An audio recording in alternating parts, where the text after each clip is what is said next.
ভয়ের আড্ডা। যারা এখানে আসবে তাদের সমাপ্তি হবে অন্ধকারে। তো হ্যালো বন্ধুরা, ওয়েলকাম ব্যাক ভয়েটারটার নতুন একটি এপিসোডে।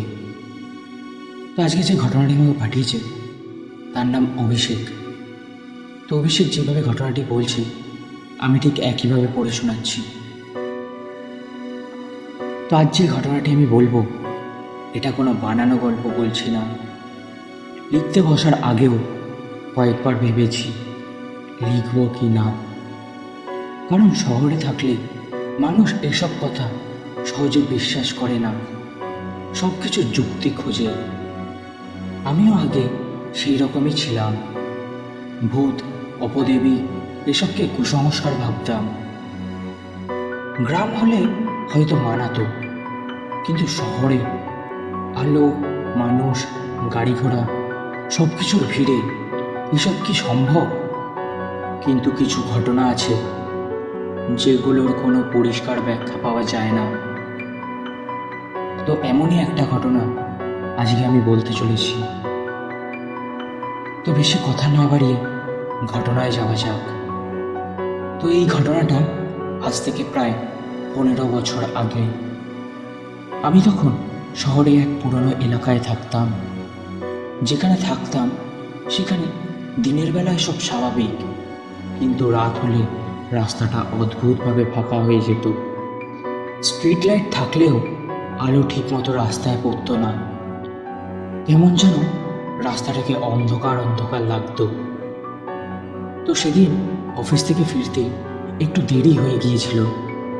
রাত তখন প্রায় 12টা পেরিয়ে গেছে। আমি একাই হাঁটছিলাম রাস্তা দিয়ে, আর হাতে ফোনে সময় দেখছিলাম। হঠাৎ খেয়াল করলাম আমার কয়েক কদম সামনে ঠিক ছেলেদের মতোও না, আবার মেয়েদের মতোও না, কেমন যেন একটি অদ্ভুত দেখতে। আমার একটু ভয়ই লাগছিল। আমি হাঁটার গতি বাড়ালাম, ভাবলাম পাশ কাটিয়ে চলে যাব। কিন্তু অদ্ভুত ব্যাপার হলো, আমি যতই দ্রুত হাঁটছি দূরত্ব কমছে না। কিছুটা অস্বস্তি হচ্ছিল আমার। ঠিক তখনই সেই অদ্ভুত জিনিসটা, কি বলবো বুঝতে পারছি না, সেটিও আমার সাথে থেমে গেল।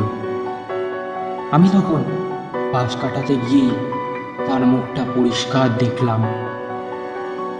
মুখটা অস্বাভাবিক ফ্যাকাশে, ঠোঁটটা শুকনো, চোখের নিচে কালচে দাগ। তারপর তিনি খুব আস্তে বললেন, একটু দাঁড়ান। গলাটা শুনে আমার শরীরটা কেমন ঠান্ডা হয়ে গেল, কারণ সে কথা বলার সময় তার মুখ থেকে রক্ত ঝরছিল। আমি আর এক মুহূর্ত সেখানে দাঁড়াতে চাইনি। ঠিক তখনই অনুভব করলাম তার হাতটা আমার কবজি ছুঁয়েছে। স্পর্শটা একদম স্বাভাবিক ছিল না, অস্বাভাবিক রকম ঠান্ডা। আমি জোর করে হাত ছাড়িয়ে দৌড়ে সেখান থেকে চলে এলাম। পেছনে আর 1 মিনিটও তাকাইনি। পরদিন সকালে ঘুম থেকে উঠে দেখি আমার কবজিতে 2টো ছোট লালচে দাগ, ঠিক পোকার কামড়ের মতো, কিন্তু পাশাপাশি দুটো। এটা কেমন একটা অস্বাভাবিক লাগছিল। তারপর সারাদিন শরীরটা খুবই দুর্বল লাগছিল। ডাক্তারের কাছে গিয়েও কোনো নির্দিষ্ট কারণ পাওয়া যায়নি।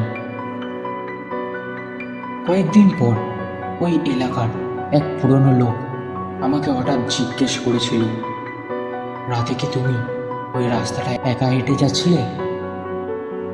আমি অবাক হয়ে কিছু বলার আগে সে বলেছিল, ওই রাস্তা দিয়ে নাকি রাতের বেলা কেউ আসা যাওয়া করে না, কারণ সবাই বিশ্বাস করে রক্তচোষা অপদেবী আছে। তো তারপর থেকে আমি আর রাতে ওই রাস্তা দিয়ে আসি না। হ্যাঁ, একটু ঘুরে আসতে হয়, কিন্তু আমি অন্য রাস্তা দিয়েই আসি। আমি আজও জানি না সেদিন আসলে কি দেখেছিলাম, ভূত না অপদেবী, কিছুই নিশ্চিত করে বলতে পারি না। কিন্তু এটুকু জানি, ওটা কোনো বানানো গল্প না। তো বন্ধুরা, এই ছিল আজকের ঘটনাটি কেমন লাগলো তোমরা প্লিজ কমেন্ট করে জানিও। আর যদি ঘটনাটি ভালো লেগে থাকে তো লাইক, কমেন্ট, সাবস্ক্রাইব করতে ভুলো না।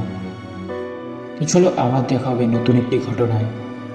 ততক্ষণের জন্য সুস্থ থেকো, ভালো থেকো।